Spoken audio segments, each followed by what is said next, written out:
ತನುವು ನಿನ್ನದು ಮನವು ನಿನ್ನದು, ತನುವು ನಿನ್ನದು ಮನವು ನಿನ್ನದು, ಎನ್ನ ಜೀವನ ಧನವು ನಿನ್ನದು.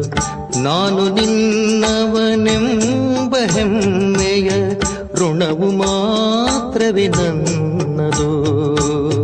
ತನು ನಿನ್ನದು ಮನವು ನಿನ್ನದು.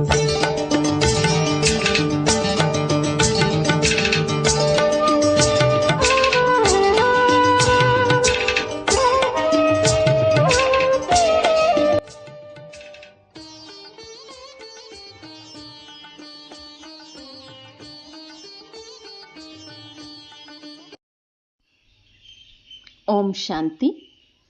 ದಿನಾಂಕ 17/8/2026 ಪ್ರಾತಃ ಮುರಳಿ. ಬಾಪ್ದಾದ ಮಧುಬನ. ಮಧುರ ಮಕ್ಕಳೇ, ತಂದೆ ಮತ್ತು ದಾದಾರವರದ್ದು ಅದ್ಭುತ ಕಥೆಯಾಗಿದೆ. ತಂದೆ ಯಾವಾಗ ದಾದಾರವರಲ್ಲಿ ಪ್ರವೇಶ ಮಾಡುವರೋ ಆಗ ನೀವು ಬ್ರಹ್ಮಕುಮಾರ ಕುಮಾರಿಯರು ಆಸ್ತಿಗೆ ಅಧಿಕಾರಿಗಳಾಗುವಿರಿ. ಶಿವ ಭಗವಾನುವಾಚ: ಓಂ ಶಾಂತಿ ಓಂ ಶಾಂತಿ. ಈ ಎರಡನ್ನೂ ಯಾರು ಹೇಳ್ತಾರೆ? ಒಬ್ಬರು ತಂದೆ, ಇನ್ನೊಬ್ಬರು ದಾದ. ಒಬ್ಬ ರಾಜನಿದ್ದನು, ಒಬ್ಬ ರಾಣಿ ಇದ್ದಳು ಎಂದು ಕತೆ ಹೇಳ್ತಾರಲ್ಲವೇ. ಈಗ ಇವು ಹೊಸ ಮಾತುಗಳಾಗಿವೆ. ಒಬ್ಬರು ತಂದೆ, ಇನ್ನೊಬ್ಬರು ದಾದ. ನೀವು ಹೇಳ್ತೀರಿ 5000 ವರ್ಷಗಳ ಮೊದಲು ಸಹ ಒಬ್ಬರು ತಂದೆ ಇದ್ದರು, ಇನ್ನೊಬ್ಬರು ಬ್ರಹ್ಮ ದಾದಾ ಇದ್ದರು. ಶಿವನಿಗಂತೂ ಎಲ್ಲರೂ ಮಕ್ಕಳಾಗಿದ್ದಾರೆ. ಎಲ್ಲ ಆತ್ಮರು ಒಬ್ಬ ತಂದೆಯ ಸಂತಾನರಾಗಿದ್ದಾರೆ. ಇದಂತೂ ಇದ್ದೇ ಇದೆ. ಬ್ರಹ್ಮನ ಮಕ್ಕಳು ಬ್ರಾಹ್ಮಣರೂ ಇದ್ದರು. ಪ್ರಜಾಪಿತ ಬ್ರಹ್ಮನ ಸಂತಾನರು ಬ್ರಹ್ಮಕುಮಾರ ಕುಮಾರಿಯರಾಗಿದ್ದರು. ಅವರಿಗೆ ಯಾರು ಓದಿಸುತ್ತಿದ್ದರು? ಶಿವ ತಂದೆ. ಪ್ರಜಾಪಿತ ಬ್ರಹ್ಮನಿಗೆ ಈ ಬ್ರಹ್ಮಕುಮಾರ ಕುಮಾರಿಯರು ಅನೇಕ ಮಕ್ಕಳಿದ್ದಾರಲ್ಲವೇ. ಬ್ರಹ್ಮಕುಮಾರ ಕುಮಾರಿಯರು ಒಪ್ಪುತ್ತಾರೆ, ನಾವು ಶಿವ ತಂದೆಯ ಮಕ್ಕಳೂ ಸಹ ಆಗಿದ್ದೇವೆ, ಮೊಮ್ಮಕ್ಕಳೂ ಆಗಿದ್ದೇವೆ. ಮಕ್ಕಳಂತೂ ಆಗಿಯೇ ಇದ್ದೇವೆ, ಈಗ ಮೊಮ್ಮಕ್ಕಳಾಗಿದ್ದೇವೆ. ಈಗ ಬ್ರಹ್ಮರವರ ಮೂಲಕ ತಾತನಿಂದ ಆಸ್ತಿ ತೆಗೆದುಕೊಳ್ಳಲು ಮೊಮ್ಮಕ್ಕಳಾಗಿದ್ದೇವೆ. ಈಗ ನಿಮಗೆ ತಾತನಿಂದ ಆಸ್ತಿ ಸಿಗ್ತಿದೆ. ಅವರಿಗೆ ಶಿವ ತಂದೆ ಎಂದು ಹೇಳ್ತಾರೆ. ಆದರೆ ಬ್ರಹ್ಮಕುಮಾರ ಕುಮಾರಿಯರಾಗಿರುವ ಕಾರಣ ಅವರಿಗೆ ನಾವು ತಾತನೆಂದು ಹೇಳ್ತೇವೆ. ಆಸ್ತಿ ತಾತನದ್ದಾಗಿದೆ, ಬ್ರಹ್ಮಬಾಬರವರದ್ದಲ್ಲ. ವೈಕುಂಠವಾಸಿಗಳಾಗುವ ಆಸ್ತಿ ಆ ತಂದೆಯಿಂದ ಸಿಗ್ತದೆ. ಅರ್ಧಕಲ್ಪ ಆಸ್ತಿ ಪಡಿತೀರಿ, ನಂತರ ನಿಮಗೆ ರಾವಣನಿಂದ ಶಾಪ ಸಿಗ್ತದೆ, ಕೆಳಗಿಳಿತಾ ಬರ್ತೀರಿ. ಅಂದರೆ ಕೆಳಗಿಳಿಯುವ ಗ್ರಹಚಾರ ಕುಳಿತುಕೊಳ್ತದೆ. ಈಗ ನೀವು ಮಕ್ಕಳು ತಿಳಿದುಕೊಳ್ತೀರಿ, ನಮ್ಮ ಗ್ರಹಚಾರ ರಾಹುವಿನ ದಶೆ ಮುಕ್ತಾಯವಾಯಿತು. ರಾಹುವಿನ ದಶೆ ಎಲ್ಲದಕ್ಕಿಂತ ಕೆಟ್ಟದ್ದಾಗಿದೆ. ಬೃಹಸ್ಪತಿ ದಶೆ ಸರ್ವಶ್ರೇಷ್ಠವಾಗಿದೆ. ಮತ್ತು ರಾಹುವಿನ ದಶೆ ಬಂದದ್ದರಿಂದ 5 ವಿಕಾರಗಳ ಕಾರಣ ನಾವು ಕಪ್ಪಾಗಿದ್ದೇವೆ. ಈಗ ಪುನಃ ತಂದೆ ಹೇಳ್ತಾರೆ, ದಾನ ಕೊಟ್ಟರೆ ಗ್ರಹಣ ಬಿಟ್ಟು ಹೋಗುವುದು. ನಿಮ್ಮದೇ ಮಾತಾಗಿದೆ. ಇದನ್ನು ಅವರು ಸೂರ್ಯ ಚಂದ್ರನ ಗ್ರಹಣವೆಂದು ತಿಳಿದುಕೊಂಡಿದ್ದಾರೆ.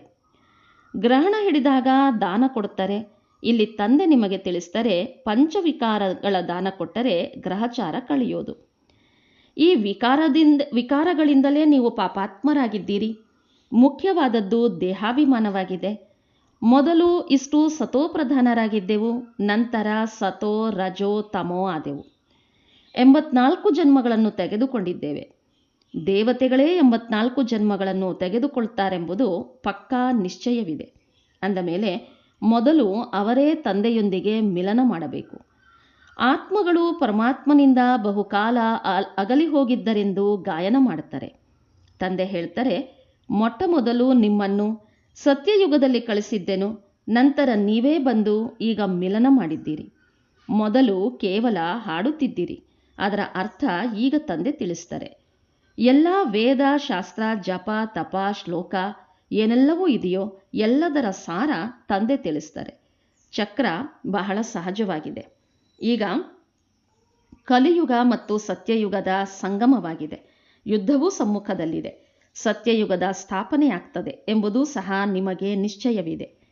ಕಲಿಯುಗದಲ್ಲಿ ಯಾರೆಲ್ಲರೂ ಇದ್ದಾರೆಯೋ ಎಲ್ಲರ ಶರೀರಗಳು ಸಮಾಪ್ತಿಯಾಗ್ತವೆ. ಬಾಕಿ ಆತ್ಮರು ಪವಿತ್ರರಾಗಿ ಲೆಕ್ಕಾಚಾರವನ್ನು ಮುಗಿಸಿಕೊಂಡು ಹೋಗ್ತಾರೆ. ಇದು ಎಲ್ಲರ ಅಂತಿಮ ಸಮಯವಾಗಿದೆ. ಆತ್ಮಗಳು ಶರೀರವನ್ನು ಬಿಟ್ಟು ಹೊರಟು ಹೋಗ್ತಾರೆ. ಇದು ಈಗ ನಿಮ್ಮ ಬುದ್ಧಿಯಲ್ಲಿದೆ. ಎಲ್ಲಿಯವರೆಗೆ ನಾವು ಕರ್ಮಾತೀತ ಸ್ಥಿತಿ ಪಡೆಯುವುದಿಲ್ಲವೋ ಅಲ್ಲಿವರೆಗೆ ಸಂಗಮದಲ್ಲಿ ನಿಂತಿರ್ತೇವೆ. ಒಂದು ಕಡೆ ಕೋಟ್ಯಾಂತರ ಮನುಷ್ಯರಿದ್ದಾರೆ, ಇನ್ನೊಂದು ಕಡೆ ನೀವು ಕೆಲವರೇ ಇದ್ದೀರಿ. ನಿಮ್ಮಲ್ಲಿಯೂ ಸಹ ಎಷ್ಟೊಂದು ಮಂದಿ ನಿಶ್ಚಯ ಬುದ್ಧಿಯವರಾಗ್ತಾ ಹೋಗ್ತಾರೆ. ನಿಶ್ಚಯ ಬುದ್ಧಿ ವಿಜಯಂತಿ. ನಂತರ ಹೋಗಿ ವಿಷ್ಣುವಿನ ಕೊರಳಿನ ಹಾರವಾಗ್ತಾರೆ. ಒಂದು ರುದ್ರಾಕ್ಷಿ ಮಾಲೆ, ಇನ್ನೊಂದು ರುಂಡಮಾಲೆಯಾಗಿದೆ. ಆ ರುಂಡಮಾಲೆಯಲ್ಲಿ ಚಿಕ್ಕ ಚಿಕ್ಕ ಮುಖಗಳಿರ್ತವೆ. ಇದು ಗುರುತಾಗಿದೆ. ನಾವಾತ್ಮರೇ ಬಂದು ಪುನಃ ತಂದೆಯ ಕೊರಳಿನ ಮಾಲೆಯ ಮಣಿಗಳಾಗ್ತೇವೆ. ನಂತರ ಇಲ್ಲಿಗೆ ನಂಬರ್ ವಾರಾಗಿ ಬರ್ತೇವೆ. 8ರ ಮಾಲೆಯೂ ಇದೆ, 108 ಮತ್ತು 16,108ರ ಮಾಲೆಯೂ ಇದೆ. ಈಗ 16,000ವೇ ಅಥವಾ 50,000ವೇ ಅದನ್ನು ಲೆಕ್ಕ ಮಾಡಲಾಗುವುದಿಲ್ಲ. ಈ ಮಾಲೆಗಳ ಗಾಯನವಾಗ್ತದೆ. ತಂದೆ ತಿಳಿಸಿದರೆ, ಅದೆಲ್ಲವನ್ನೂ ನೀವೇಕೆ ವಿಚಾರ ಮಾಡ್ತೀರಿ? ಕಲ್ಪದ ಮೊದಲು ಸತ್ಯ ತ್ರೇತಾಯುಗಗಳಲ್ಲಿ ಎಷ್ಟು ಮಂದಿ ರಾಜರಿದ್ದರೋ ಅಷ್ಟೇ ಆಗುವರು. 100 ಮಂದಿಯಾದರೂ ಆಗಲಿ ಅಥವಾ 200, 300 ಜನರಾದರೂ ಆಗಲಿ, ಇದನ್ನು ಕೇಳುವ ಅವಶ್ಯಕತೆ ಇಲ್ಲ. ತಂದೆ ತಿಳಿಸಿದರೆ, ನೀವೆಷ್ಟು ಸಮ್ಮುಖದಲ್ಲಿ ಬರ್ತಾ ಹೋಗ್ತಿರೋ ಆಗ ಇದೆಲ್ಲವನ್ನೂ ತಿಳಿದುಕೊಳ್ತೀರಿ. ಇಂದು ನಾವಿಲ್ಲಿದ್ದೇವೆ, ನಾಳೆ ವಿನಾಶವಾದರೆ ಮತ್ತೆ ಸತ್ಯಯುಗದಲ್ಲಿ ನಾವು ಕೆಲವರೇ ದೇವಿ ದೇವತೆಗಳಿರ್ತೇವೆ. ನಂತರದಲ್ಲಿ ವೃದ್ಧಿ ಆಗ್ತದೆ. ಸತ್ಯಯುಗದ ದೃಶ್ಯಗಳು ಕಂಡು ಬರ್ತವೆ. ಬಾಕಿ ಲಕ್ಷಾಂತರ ಮಂದಿ ಹೋಗಿ ಇರ್ತಾರೆ. ಲಕ್ಷವಾದರೂ ಇರಬಹುದು ಅಥವಾ 9-10 ಲಕ್ಷವಾದರೂ ಇರಬಹುದು. ಇದನ್ನು ನಿಖರವಾಗಿ ಹೇಳಲು ಸಾಧ್ಯವಿಲ್ಲ. ನೀವು ಯಾವಾಗ ಸಂಪೂರ್ಣರಾಗಲು ಯೋಗ್ಯರಾಗ್ತಿರೋ ಆಗ ನಿಮಗೆ ಇನ್ನೂ ಹೆಚ್ಚೆಚ್ಚು ಸಾಕ್ಷಾತ್ಕಾರಗಳಾಗುವುದು. ಈಗಿನ್ನೂ ಬಹಳಷ್ಟು ತಿಳಿದುಕೊಳ್ಳುವ ಸಮಯವಿದೆ. ಬಹಳ ಸಾಕ್ಷಾತ್ಕಾರಗಳಾಗುತ್ತಾ ಇರ್ತವೆ. ಯುದ್ಧದ ತಯಾರಿಗಳೂ ಬಹಳ ನಡೀತದೆ. ಎಲ್ಲ ವಸ್ತುಗಳ ಬೇಡಿಕೆ ಹೆಚ್ಚಾಗ್ತಾ ಹೋಗ್ತದೆ. ವಿದೇಶದಲ್ಲಿಯೂ ಸಹ ತೆರಿಗೆ ಹೆಚ್ಚಾಗ್ತಾ ಹೋಗ್ತದೆ. ಬಹಳಷ್ಟು ಬೇಡಿಕೆಯಾಗಿ ನಂತರ ಒಮ್ಮೆಲೆ ಎಲ್ಲವೂ ಸಸ್ತಾ ಆಗ್ತದೆ. ಸತ್ಯಯುಗದಲ್ಲಿ ಯಾವುದೇ ವಸ್ತುವಿಗಾಗಿ ಖರ್ಚಾಗೋದಿಲ್ಲ. ಎಲ್ಲ ಗಣಿಗಳು ಸಂಪನ್ನವಾಗ್ತವೆ. ಹೊಸ ಪ್ರಪಂಚದಲ್ಲಿ ಬಹಳ ವೈಭವವಿರ್ತವೆ. ಲಕ್ಷ್ಮೀನಾರಾಯಣರ ಬಳಿ ಬಹಳ ವೈಭವವಿತ್ತಲ್ಲವೇ? ಶ್ರೀನಾಥ ದ್ವಾರದಲ್ಲಿ ಮೂರ್ತಿಗಳ ಮುಂದೆ ಎಷ್ಟೊಂದು ವೈಭವದ ಭೋಗವನ್ನಿಡ್ತಾರೆ. ಅಲ್ಲಿ ಅನೇಕ ಪ್ರಕಾರದ ಪದಾರ್ಥಗಳನ್ನು ತಯಾರಿಸ್ತಾರೆ ಮತ್ತು ತಿನ್ನುತ್ತಾ ಇರ್ತಾರೆ. ನಾವು ದೇವತೆಗಳಿಗೆ ಭೋಗವನ್ನಿಡ್ತೇವೆ ಎಂದು ಹೇಳ್ತಾರೆ. ದೇವತೆಗಳಿಗೆ ಭೋಗ ಇಡಲಿಲ್ಲ ಎಂದರೆ ಅವರು ಕೋಪಿಸಿಕೊಳ್ತಾರೆ ಎಂದು ಹೇಳ್ತಾರೆ. ಆದರೆ ಇದರಲ್ಲಿ ಕೋಪಿಸಿಕೊಳ್ಳುವ ಮಾತೇ ಇಲ್ಲ. ನೀವು ಯಾರ ಮೇಲೂ ಬೇಸರ ಪಡೋದಿಲ್ಲ. ನಿಮಗೆ ತಿಳಿದಿದೆ, ಡ್ರಾಮಾನುಸಾರ ಈ ವಿನಾಶ ಆಗಲೇಬೇಕಾಗಿದೆ. ಕಲಿಯುಗ ಪರಿವರ್ತನೆಯಾಗಿ ಸತ್ಯಯುಗವಾಗುವುದು. ಡ್ರಾಮಾನುಸಾರ ಈಗ ಹೊಸ ಚಕ್ರ ಆರಂಭವಾಗಬೇಕೆಂಬುದನ್ನು ತಿಳಿದುಕೊಂಡಿದ್ದೀರಿ. ನೀವು ಸಹ ಡ್ರಾಮಾದ ವಶರಾಗಿದ್ದೀರಿ. ಡ್ರಾಮಾ ಅನುಸಾರ ತಂದೆ ಬಂದಿದ್ದಾರೆ. ಡ್ರಾಮಾದಲ್ಲಿ ಒಂದು ನಿಮಿಷವೂ ಏರುಪೇರಾಗಲು ಸಾಧ್ಯವಿಲ್ಲ. ಹೇಗೆ ತಂದೆ ಬಂದರೂ ನೀವು ನೋಡಿದ್ದೀರಿ. ಕಲ್ಪದ ನಂತರವೂ ಚಾಚು ತಪ್ಪದೆ ಇದೇ ರೀತಿಯಾಗುವುದು. ಶಾಸ್ತ್ರಗಳಲ್ಲಿ ಕಲ್ಪದ ಆಯುಸ್ಸು ಉದ್ದಗಲವಾಗಿ ಬರೆದಿದ್ದಾರೆ. ಈಗ ನೀವು ಮಕ್ಕಳ ಬುದ್ಧಿಯಲ್ಲಿದೆ, ಅವಶ್ಯವಾಗಿ ವಿನಾಶ ಸಮ್ಮುಖದಲ್ಲಿ ನಿಂತಿದೆ. ನೀವೀಗ ಮುನ್ನಡೆಯುತ್ತಿದ್ದೀರಿ. ನಿಮಗೆ ತಿಳಿದಿದೆ, ತಂದೆಯ ನೆನಪು ಮಾಡ್ತಾ ನಾವು ಅವಶ್ಯವಾಗಿ ಕರ್ಮಾತೀತ ಸ್ಥಿತಿ ಹೊಂದಬೇಕಾಗಿದೆ. ಅರ್ಥಾತ್ ತಮೋಪ್ರಧಾನರಿಂದ ಸತೋಪ್ರಧಾನರಾಗಬೇಕಾಗಿದೆ. ಒಂದು ವೇಳೆ ಈಗ ಪುರುಷಾರ್ಥ ಮಾಡದಿದ್ದರೆ ಪದವಿ ಭ್ರಷ್ಟವಾಗುವುದು. ಹೇ ಆತ್ಮರೇ, ನೀವೀಗ ಪತಿತರಾಗಿದ್ದೀರಿ. ಇದೂ ಸಹ ತಿಳಿದಿದೆ, ಅನೇಕ ಪ್ರಕಾರದವರು ಬರ್ತಾರೆ. ಯಾರು ಅನ್ಯ ಧರ್ಮಗಳಲ್ಲಿ ಸೇರಿದ್ದಾರೆಯೋ ಅವರು ಪುನಃ ಅಲ್ಲಿಂದ ಮರಳಿ ಬರ್ತಾರೆ. ಬಂದು ತಂದೆಯಿಂದ ತಮ್ಮ ಆಸ್ತಿಯನ್ನು ಪಡೆಯುವ ಪುರುಷಾರ್ಥ ಮಾಡುತ್ತಿರುತ್ತಾರೆ. ಬ್ರಾಹ್ಮಣ ಧರ್ಮದಲ್ಲಿ ಬಂದು ಮತ್ತೆ ದೇವತಾ ಧರ್ಮದಲ್ಲಿ ಬರ್ತಾರೆ. ಬ್ರಾಹ್ಮಣ ಧರ್ಮದಲ್ಲಿ ಬರಲಿಲ್ಲವೆಂದರೆ ದೇವತಾ ಧರ್ಮದಲ್ಲಿ ಹೇಗೆ ಬರ್ತಾರೆ? ಬ್ರಾಹ್ಮಣರು ದಿನೇ ದಿನೇ ವೃದ್ಧಿಯಾಗ್ತಾ ಇರ್ತಾರೆ. ವಿನಾಶ ಸಮ್ಮುಖದಲ್ಲಿ ಬಂದಿದೆ ಎಂಬುದನ್ನು ನೋಡಿದಾಗ ಇವರು ಸತ್ಯ ಹೇಳ್ತಾರೆಂದು ಅರ್ಥವಾಗ್ತದೆ. ಆಗ ವೃದ್ಧಿಯಾಗ್ತಾ ಹೋಗ್ತದೆ. ಬ್ರಾಹ್ಮಣರ ವೃಕ್ಷ ವೃದ್ಧಿಯಾಗಿ ತುಂಬಿ ಹೋದಾಗ ಹಿಂತಿರುಗಿ ಹೋಗುವಿರಿ. ದೇವತೆಗಳ ವೃಕ್ಷ ಹೆಚ್ಚಾಗುವುದು. ನೀವೀಗ ಸಂಗಮದಲ್ಲಿ ರಾಜಯೋಗ ಕಲಿತಿದ್ದೀರಿ. ಈ ಸಂಗಮಕ್ಕೆ ಕಲ್ಯಾಣಕಾರಿ ಯುಗವೆಂದು ಹೇಳಲಾಗ್ತದೆ. ಸಂಗಮದ್ದೇ ಗಾಯನವಿದೆ. ಗಂಗಾ ಸಾಗರದ ಮೇಳವನ್ನು ತೋರಿಸ್ತಾರೆ. ಅದೆಲ್ಲವೂ ಭಕ್ತಿ ಮಾರ್ಗದ್ದಾಗಿದೆ. ಇವರು ಜ್ಞಾನಸಾಗರ ಮತ್ತು ಜ್ಞಾನಸಾಗರನಿಂದ ಹೊರಟಿರುವ ಜ್ಞಾನ ಗಂಗೆಯರಾಗಿದ್ದೀರಿ. ಜ್ಞಾನಸಾಗರದೊಂದಿಗೆ ಪತಿತ ಪಾವನ ಶಬ್ದ ಅನ್ವಯವಾಗ್ತದೆ. ಮನುಷ್ಯರು ಪತಿತ ಪಾವನಿ ಗಂಗೆಯೆಂದು ತಿಳಿದು ಗಂಗೆಯಲ್ಲಿ ಸ್ನಾನ ಮಾಡುತ್ತಲೇ ಇರ್ತಾರೆ. ಈ ನದಿಗಳಂತೂ ಸತ್ಯಯುಗದಿಂದ ಹಿಡಿದು ನಡೀತಾ ಬಂದಿವೆ. ಈಗಂತೂ ನದಿಗಳೂ ಸಹ ಕೆಲವೊಂದು ಕಡೆ ಮನುಷ್ಯರನ್ನು ಮುಳುಗಿಸ್ತವೆ. ಪ್ರಕೃತಿ ತಮೋಪ್ರಧಾನ, ಸಾಗರವೂ ತಮೋಪ್ರಧಾನವಾಗಿದೆ. ಸಾಗರ ಸ್ವಲ್ಪ ಉಕ್ಕಿದರೂ ಸಹ ಎಲ್ಲವನ್ನೂ ಸಮಾಪ್ತಿ ಮಾಡ್ತದೆ. ಸತ್ಯಯುಗದಲ್ಲಿ ಯಮುನಾ ನದಿಯ ತೀರದಲ್ಲಿ ನಾವು ಕೆಲವರೇ ಭಾರತದಲ್ಲಿರ್ತೇವೆ. ದೆಹಲಿ ಪರಿಸ್ಥಾನವಾಗಿತ್ತು, ಈಗ ಪುನಃ ಆಗುವುದು. ಸತ್ಯಯುಗದಲ್ಲಿ ಕೆಲವರೇ ಜೀವಾತ್ಮರಿರ್ತಾರೆ, ನಂತರ ನಿಧಾನವಾಗಿ ಬರತೊಡಗುತ್ತಾರೆ. ಈಗ ಕಲಿಯುಗದ ಅಂತ್ಯವಾಗಿದೆ. ಈಗ ಎಷ್ಟೊಂದು ಸಂಖ್ಯೆಯಾಗಿದೆ. ಬೇಹದ್ದಿನ ನಾಟಕವಾಗಿದೆ. ಇದನ್ನು ಚೆನ್ನಾಗಿ ತಿಳಿದುಕೊಳ್ಳಬೇಕಾಗಿದೆ. ಭಲೆ ಯಾರಾದರೂ ತಮ್ಮನ್ನು ಪಾತ್ರಧಾರಿ ಎಂದು ತಿಳಿದುಕೊಳ್ಳಲೂಬಹುದು. ಆದರೆ ಕಲ್ಪ 5,000 ವರ್ಷಗಳದ್ದಾಗಿದೆ ಎಂಬುದು ಯಾರಿಗೂ ತಿಳಿದಿಲ್ಲ. 84 ಜನ್ಮಗಳಲ್ಲಿ, 84 ಲಕ್ಷ ಜನ್ಮಗಳಲ್ಲಿ ನೀವೀಗ ಬೆಳಕಿನಲ್ಲಿದ್ದೀರಿ. ನಿಮಗೀಗ ತಂದೆಯಿಂದ ಆಸ್ತಿ ಸಿಗ್ತದೆ. ತಂದೆ ತಿಳಿಸ್ತಾರೆ, ಮನ್ಮನಾಭವ. ತಂದೆಯ ನೆನಪು ಮಾಡಬೇಕಾಗಿದೆ. ಶಿವ ಭಗವಾನುವಾಚ. ಕೃಷ್ಣ ಜ್ಞಾನಸಾಗರನಲ್ಲ. ಭಗವಂತನ ಮಹಿಮೆ ಮತ್ತು ದೇವತೆಗಳ ಮಹಿಮೆಯಲ್ಲಿ ಬಹಳ ಅಂತರವಿದೆ. ತಂದೆ ಯಾವ ಹೊಸ ರಚನೆ ರಚಿಸುತ್ತಾರೆಯೋ ಅವರ ಮಹಿಮೆಯಾಗಿದೆ ಸರ್ವಗುಣ ಸಂಪನ್ನರು. ನೀವೀಗ ಆ ರೀತಿ ಆಗ್ತಿದ್ದೀರಿ. ತಂದೆಯ ಮಹಿಮೆ ಮತ್ತು ದೇವತೆಗಳ ಮಹಿಮೆಯಲ್ಲಿ ಹಗಲು ರಾತ್ರಿಯ ಅಂತರವಿದೆ. ಇದು ರಾಜಯೋಗವಲ್ಲವೇ? ಭಗವಂತ ರಾಜಯೋಗವನ್ನು ಕಲಿಸುತ್ತಾರೆಂದು ಗಾಯನವಿದೆ. ಅವರು ನಿರಾಕಾರನಾಗಿದ್ದಾರೆ ಎಂದ ಮೇಲೆ ನಿರಾಕಾರಿ ಪ್ರಪಂಚದಿಂದ ಸಾಕಾರಿ ಪ್ರಪಂಚದಲ್ಲಿ ಬರಬೇಕಾಗ್ತದೆ. ಭಗವಂತನಿಗೆ ಇಷ್ಟೊಂದು ಮಹಿಮೆ ಇದೆ ಅಂದ ಮೇಲೆ ಅವಶ್ಯವಾಗಿ ಬರಬೇಕಾಗಿದೆ. ಅವರದ್ದು ದಿವ್ಯ ಅಲೌಕಿಕ ಜನ್ಮವಾಗಿದೆ. ಮತ್ಯಾರದ್ದೂ ದಿವ್ಯ ಜನ್ಮವೆಂದು ಗಾಯನವಾಗುವುದಿಲ್ಲ. ಇದು ಸಹ ಮಕ್ಕಳಿಗೆ ತಿಳಿಸಲಾಗಿದೆ. ಒಬ್ಬರು ಲೌಕಿಕ ತಂದೆ, ಇನ್ನೊಬ್ಬರು ಪಾರಲೌಕಿಕ ತಂದೆ ಇದ್ದಾರೆ. ಇವರನ್ನೇ ಭಗವಂತನೆಂದು ಹೇಳಿ ನೆನಪು ಮಾಡ್ತಾರೆ. ಮತ್ತು ಮೂರನೆಯವರು ಅಲೌಕಿಕ ತಂದೆ ಇದ್ದಾರೆ. ಇವರು ಅದ್ಭುತ ತಂದೆಯಾಗಿದ್ದಾರೆ. ತಂದೆ ದತ್ತು ಮಾಡಿಕೊಳ್ತಾರೆ. ಅವರ ಮಧ್ಯದಲ್ಲಿ ಈ ಅಲೌಕಿಕ ತಂದೆ ಬರ್ತಾರೆ. ಪ್ರಜಾಪಿತ ಬ್ರಹ್ಮನಿಗೆ ಎಷ್ಟೊಂದು ಮಂದಿ ಮಕ್ಕಳಿದ್ದಾರೆ. ಶಿವತಂದೆ ಬಂದು ಬ್ರಹ್ಮರವರ ಮೂಲಕ ನಿಮ್ಮನ್ನು ತನ್ನವರನ್ನಾಗಿ ಮಾಡಿಕೊಳ್ತಾರೆ. ಎಷ್ಟೊಂದು ಮಂದಿ ಬ್ರಹ್ಮಕುಮಾರ ಕುಮಾರಿಯರಾಗುತ್ತೀರಿ. ಲೌಕಿಕ ತಂದೆಗೆ 8-10 ಮಂದಿ ಮಕ್ಕಳಿರಬಹುದು. ಶಿವತಂದೆ ಪಾರಲೌಕಿಕ ತಂದೆಯಾಗಿದ್ದಾರೆ. ಅವರಿಗೆ ಅನೇಕ ಮಕ್ಕಳಿದ್ದೀರಿ. ನಾವೆಲ್ಲರೂ ಸಹೋದರರಾಗಿದ್ದೇವೆ ಎಂದು ಎಲ್ಲ ಆತ್ಮರೂ ಹೇಳ್ತಾರೆ. ಈ ಸಂಗಮದಲ್ಲಿ ಮತ್ತೆ ಅಲೌಕಿಕ ತಂದೆ ಸಿಗ್ತಾರೆ. ಸತ್ಯಯುಗದಲ್ಲಿ ನಿಮಗೆ ಈ ಜ್ಞಾನವಿರೋದಿಲ್ಲ.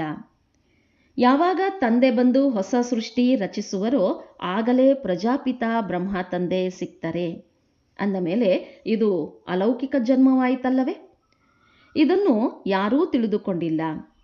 ಒಬ್ಬರು ಲೌಕಿಕ ತಂದೆ, ಇನ್ನೊಬ್ಬರು ಪಾರಲೌಕಿಕ ತಂದೆ ಮತ್ತು ಇವರು ಸಂಗಮಯುಗಿ ಅಲೌಕಿಕ ತಂದೆಯಾಗಿದ್ದಾರೆ. ಸತ್ಯಯುಗದಿಂದ ಹಿಡಿದು ಲೌಕಿಕ ತಂದೆಯರು ಪ್ರತಿ ಜನ್ಮದಲ್ಲಿಯೂ ಸಿಗ್ತಾ ಬಂದಿದ್ದಾರೆ. ಪಾರಲೌಕಿಕ ತಂದೆಯನ್ನು ಅಲ್ಲಿ ಯಾರೂ ನೆನಪು ಮಾಡೋದಿಲ್ಲ. ಅಲ್ಲಿ ಒಬ್ಬರೇ ತಂದೆ ಇರ್ತಾರೆ. ಹೇ ಭಗವಂತ, ಹೇ ಪರಮಾತ್ಮ ಎಂದು ಹೇಳಿ ನೆನಪು ಮಾಡೋದಿಲ್ಲ. ಮತ್ತೆ ದ್ವಾಪರದಲ್ಲಿ ಯಾವಾಗ ಭಕ್ತಿ ಮಾರ್ಗ ಪ್ರಾರಂಭವಾಗುವುದೋ ಆಗ ಇಬ್ಬರು ತಂದೆಯರಾಗ್ತಾರೆ. ಈ ಸಂಗಮದಲ್ಲಿ 3 ತಂದೆಯರಿದ್ದಾರೆ. ಪ್ರಜಾಪಿತ ಬ್ರಹ್ಮನೂ ಸಹ ಈಗ ಸಿಗ್ತಾರೆ. ನೀವೀಗ ಅವರ ಮಕ್ಕಳಾಗ್ತೀರಿ. ಅವರು ಅಲೌಕಿಕ ತಂದೆ ಎಂದು ನಿಮಗೆ ತಿಳಿದಿದೆ. ಈಗ ನೀವು ಈ ಮಾತುಗಳನ್ನು ಚೆನ್ನಾಗಿ ತಿಳಿದುಕೊಂಡಿದ್ದೀರಿ ಮತ್ತು ನೆನಪು ಮಾಡ್ತೀರಿ. ತಮ್ಮನ್ನು ಆತ್ಮನೆಂದು ತಿಳಿದು ತಂದೆಯ ನೆನಪು ಮಾಡಿರಿ. ಸತ್ಯಯುಗದಲ್ಲಿ ನೆನಪು ಮಾಡುವ ಅವಶ್ಯಕತೆಯೇ ಇರೋದಿಲ್ಲ. ದುಃಖದಲ್ಲಿ ಎಲ್ಲರೂ ಪರಮಾತ್ಮ ಪಾರಲೌಕಿಕ ತಂದೆಯ ಸ್ಮರಣೆ ಮಾಡ್ತಾರೆ. ಇದು ಬಹಳ ಸಹಜ ಮಾತಾಗಿದೆ. ಸತ್ಯತ್ರೇತಾಯುಗದಲ್ಲಿ ಒಬ್ಬ ತಂದೆ ಇರ್ತಾರೆ, ದ್ವಾಪರದಲ್ಲಿ ಇಬ್ಬರು ತಂದೆಯರಿರ್ತಾರೆ. ಈ ಸಮಯದಲ್ಲಿ ನೀವು ಅಲೌಕಿಕ ತಂದೆಯ ಮಕ್ಕಳಾಗಿದ್ದೀರಿ. ಅವರ ಮೂಲಕ ನೀವು ಆಸ್ತಿ ತೆಗೆದುಕೊಳ್ತೀರಿ. ನೀವು ಮಕ್ಕಳೇ ಬ್ರಾಹ್ಮಣರಾಗ್ತೀರಿ, ನಂತರ ದೇವತೆಗಳಾಗ್ತೀರಿ. ನೀವೇ ವಿನಾಶವನ್ನೂ ಸಹ ನೋಡಬೇಕಾಗಿದೆ. ನೀವು ಈ ಕಣ್ಣುಗಳಿಂದಲೇ ನೋಡ್ತೀರಿ. ಬಾಂಬುಗಳನ್ನು ಹಾಕ್ತಾರೆ, ಮನುಷ್ಯರಂತೂ ಸಾಯ್ತಾರಲ್ಲವೇ? ಜಪಾನಿನಲ್ಲಿ ಬಾಂಬನ್ನು ಹಾಕಿದಾಗ ಮನುಷ್ಯರು ಹೇಗೆ ಸತ್ತರು ಎಂಬುದನ್ನು ನೋಡಿದಿರಲ್ಲವೇ? ಈಗ ಇಲ್ಲಿ ಯುದ್ಧಗಳಾಗ್ತಾ ಇರ್ತವೆ. ನಾವಂತೂ ದುಃಖಿಗಳಾಗುತ್ತೇವೆಂದು ತಾವೇ ಹೇಳ್ತಾರೆ. 10 ವರ್ಷಗಳವರೆಗೂ ಯುದ್ಧಗಳು ನಡೆಯುತ್ತಲೇ ಇರ್ತವೆ. ಬಾಂಬುಗಳಿಂದ ಸೆಕೆಂಡಿನಲ್ಲಿ ಎಲ್ಲವೂ ಸಮಾಪ್ತಿಯಾಗುವುದು. ಒಂದು ಕಿಡಿ ಬಿದ್ದರೂ ಸಾಕು, ನಗರವೇ ನಷ್ಟವಾಗುವುದು. ಅಂದ ಮೇಲೆ ಇವಂತೂ ಬಾಂಬುಗಳಾಗಿವೆ, ಬೆಂಕಿ ಬೀಳಲಿದೆ. ನೀವು ಮಕ್ಕಳು ತಿಳಿದುಕೊಂಡಿದ್ದೀರಿ, ತಂದೆ ಬಂದಿರುವುದೇ ಸ್ಥಾಪನೆ ಮತ್ತು ವಿನಾಶ ಮಾಡಿಸಲು. ಅಂದ ಮೇಲೆ ಅವಶ್ಯವಾಗಿ ಇದೆಲ್ಲವೂ ಆಗುವುದು. ಪುರುಷಾರ್ಥ ಮಾಡಲು ಈಗ ಸಮಯವಿದೆ. ಮಾಯೆ ಪದೇ ಪದೇ ನಿಮ್ಮ ಬುದ್ಧಿಯೋಗವನ್ನು ತುಂಡರಿಸುತ್ತದೆ. ಬಹುಶಃ ನೀವಿನ್ನೂ ಅಡೋಲ ಹಾಗೂ ಸ್ಥಿರವಾಗಿಲ್ಲ. ಬಾಬಾ, ಮಾಯೆಯ ಬಿರುಗಾಳಿಗಳು ಬಹಳ ಬರ್ತವೆ. ಕೆಲವರಂತೂ ಇಡೀ ದಿನದಲ್ಲಿ 1 ಗಂಟೆ ಅಥವಾ ಅರ್ಧ ಗಂಟೆಯೂ ಸಹ ನೆನಪು ಮಾಡೋದಿಲ್ಲ. ತಂದೆ ತಿಳಿಸ್ತಾರೆ, ನೀವು ಕರ್ಮ ಯೋಗಿಗಳಾಗಿದ್ದೀರಿ. 8 ಗಂಟೆಗಳಂತೂ ಈ ಸೇವೆ ಮಾಡುತ್ತೀರಿ. 8 ಗಂಟೆಗಳ ಸಮಯ ನೆನಪು ಮಾಡುವಷ್ಟು ಪುರುಷಾರ್ಥ ಮಾಡಬೇಕು. ನೆನಪು ಮಾಡೋದರಿಂದ ವಿಕರ್ಮಗಳು ವಿನಾಶವಾಗ್ತಾ ಹೋಗ್ತವೆ. ಇದಕ್ಕೆ ಯೋಗಾಗ್ನಿ ಎಂದು ಹೇಳಲಾಗ್ತದೆ. ಇದು ಪರಿಶ್ರಮವಿದೆ. ಗೃಹಸ್ಥ ವ್ಯವಹಾರದಲ್ಲಿರುತ್ತಾ ಕೇವಲ ನೆನಪು ಮಾಡಬೇಕಾಗಿದೆ. ಇದನ್ನು ತಂದೆ ತಿಳಿಸ್ತಾರೆ, ಯಾರ ಗೃಹಸ್ಥವನ್ನು ಬಿಟ್ಟಿದ್ದಾರೆಯೋ, ಮಕ್ಕಳಾಗಿದ್ದಾರೆಯೋ ಅವರೂ ಸಹ ಇಷ್ಟೊಂದು ನೆನಪು ಮಾಡೋದಿಲ್ಲ. ಮನೆಯಲ್ಲಿರುವವರು ಇನ್ನೂ ಹೆಚ್ಚಿನದ್ದಾಗಿ ನೆನಪು ಮಾಡ್ತಾರೆ. ಅರ್ಜುನ ಮತ್ತು ಏಕಲವ್ಯನ ಉದಾಹರಣೆ ಕೊಡ್ತಾರಲ್ಲವೇ? ತಂದೆಯ ನೆನಪು ಮಾಡುವುದು ಪರಿಶ್ರಮವಿದೆ ಮತ್ತು ಚಕ್ರವನ್ನು ತಿಳಿದುಕೊಳ್ಳಬೇಕಾಗಿದೆ. ಮಹಾಭಾರತ ಯುದ್ಧವೂ ಸಹ ಖಂಡಿತ ಆಗುವುದು. ಸತ್ಯಯುಗದಲ್ಲಿ ಆಗುವುದೇ? ಈಗ ನೀವು ಮಕ್ಕಳು ಅಂಧರಿಗೆ ಊರುಗೋಲಾಗಬೇಕಾಗಿದೆ. ಎಲ್ಲರಿಗೆ ಮಾರ್ಗ ತಿಳಿಸಬೇಕಾಗಿದೆ. ತಂದೆಯ ನೆನಪು ಮಾಡಿ, ಚಕ್ರವನ್ನು ನೆನಪು ಮಾಡಿ ಸ್ವದರ್ಶನ ಚಕ್ರಧಾರಿಗಳಾಗಿರಿ. ಒಳ್ಳೆಯದು. ಮಧುರಾತಿ ಮಧುರ ಅಗಲಿ ಹೋಗಿ ಮರಳಿ ಸಿಕ್ಕಿರುವ ಮಕ್ಕಳ ಪ್ರತಿ ಮಾತಾಪಿತಾ ಬಾಪ್ದಾದಾರವರ ನೆನಪು, ಪ್ರೀತಿ ಹಾಗೂ ಸುಪ್ರಭಾತ. ಆತ್ಮಿಕ ಮಕ್ಕಳಿಗೆ ಆತ್ಮಿಕ ತಂದೆಯ ನಮಸ್ತೆ. ಆತ್ಮಿಕ ಮಕ್ಕಳ ಆತ್ಮಿಕ ತಂದೆಗೆ ನಮಸ್ತೆ, ನಮಸ್ತೆ, ನಮಸ್ತೆ. ಧಾರಣೆಗಾಗಿ ಮುಖ್ಯಾಂಶಗಳು. ಕೊನೆ ಪಕ್ಷ 8 ಗಂಟೆಗಳ ಕಾಲ ನೆನಪಿನಲ್ಲಿರುವ ಪುರುಷಾರ್ಥ ಮಾಡಬೇಕಾಗಿದೆ. ತಮ್ಮ ಸ್ಥಿತಿಯನ್ನು ಅಚಲ ಅಡೋಲವಾಗಿಟ್ಟುಕೊಳ್ಳಲು ನೆನಪಿನ ಅಭ್ಯಾಸವನ್ನು ಹೆಚ್ಚಿಸಿಕೊಳ್ಳಬೇಕಾಗಿದೆ. ಹುಡುಗಾಟಿಕೆ ಮಾಡಬಾರದು. ಈ ನಾಟಕ ಬಹಳ ನಿಖರವಾಗಿ ಮಾಡಲ್ಪಟ್ಟಿದೆ. ಆದ್ದರಿಂದ ಯಾರ ಮೇಲೂ ಬೇಸರ ಪಡಬಾರದು. ನಿಶ್ಚಯ ಬುದ್ಧಿಯವರಾಗಬೇಕಾಗಿದೆ.